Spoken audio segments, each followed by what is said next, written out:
Hey guys, on this episode I'm going to be talking about one of my favorite horror games of all time, Condemned Criminal Origins. I absolutely love this game. It came out, it basically launched with the Xbox 360, so I think it came out in November 2005. And as most of you know, launch titles usually suck. I mean, just look at the launch titles for the Xbox One and PS4. I mean, ugh!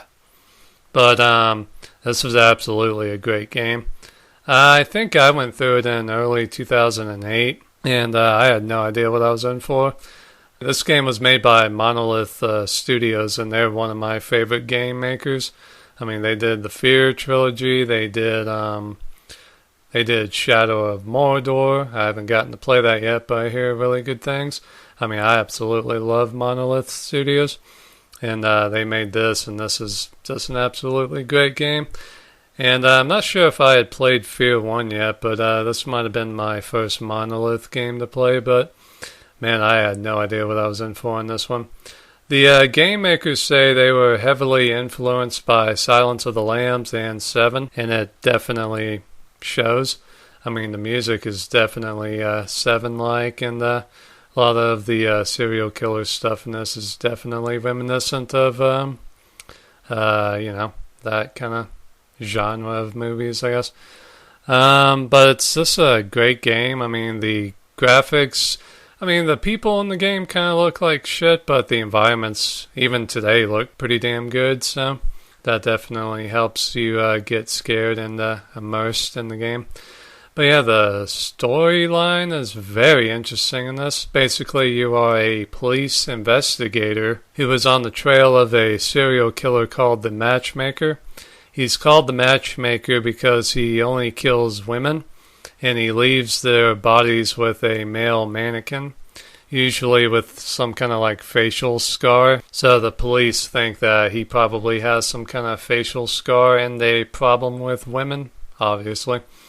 So the game starts off when the main character, Ethan Thomas, who's the police investigator, he gets a call that, yeah, we got another victim down in the boondocks, basically, so come on over, we got to check this out.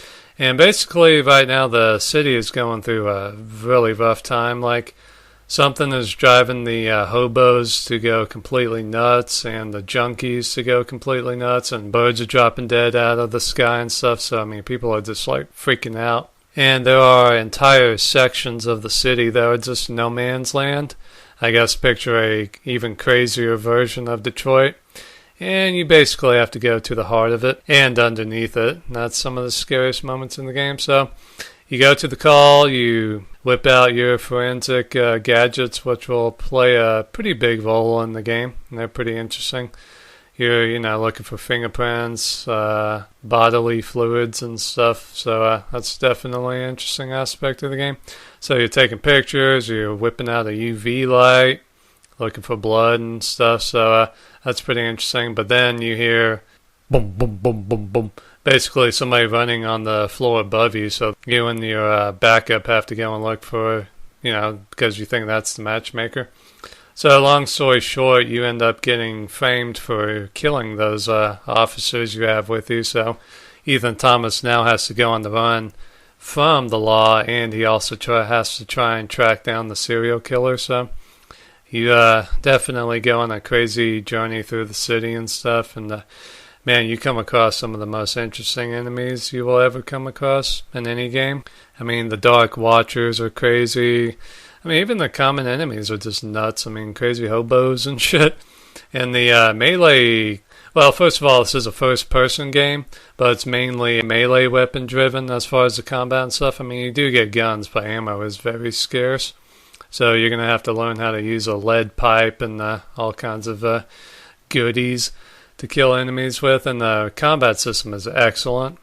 I don't think anyone's ever come up with a... first-person melee combat system as good as this. In fact, when I was playing the BioShock 1 demo back in, 2009, Chili was there with me, and he was, a huge BioShock fan. The demo takes place, right at the start of the game, so you, have a wrench and stuff, and I'm like, trying to use it, like, wait, how do you block? And Chili's like, oh, you don't get the block. I'm like, what the fuck? Because that is really important in Condemned. And so right away, I'm just right off the bat hating Bioshock because its melee combat system sucks. And Chili's like trying to defend Bioshock and stuff. I'm like, whatever. And it was kind of funny, a couple of years later after I had made Chili play Condemned, and he absolutely loved the game too. I think we were on Xbox Live. He was at his house, I was at mine, and we were talking on the microphone, and he was playing Bioshock 2, and I heard him say, man, I wish this had Condemned's combat system. And I was like, yeah, tell me about it. And he was like, ah, shit. I was like, remember when you were trying to defend that crap in Bioshock? But whatever, it's definitely got a great combat system. You're going to have to get good at it, though. I mean, it's very kind of rhythm-centric, so you got to figure it out, but it's really good. And you can basically use anything as a melee weapon. Like, you see like a conduit sticking out of a drywall wall. I mean, go yank it out of the wall and get to work. And there's a level where you are in a library, and they have like old paper cutters, like you pull the arm down, and it cuts the paper. You can actually yank that off the paper cutter, and now you have like a sword. So that's pretty cool. But yeah, I mean, the environments are terrifying. There's a part where you have to go to a abandoned department store that I think was closed during Christmas. So it was all like old ass Christmas decorations and up and stuff, and that's a really creepy level. It's just an excellent game, and I can't recommend it more highly to you. I mean, you have to play this if you like first person games, if you like horror games, if you like horror movies or books. You absolutely have to play Condemned Criminal Origins.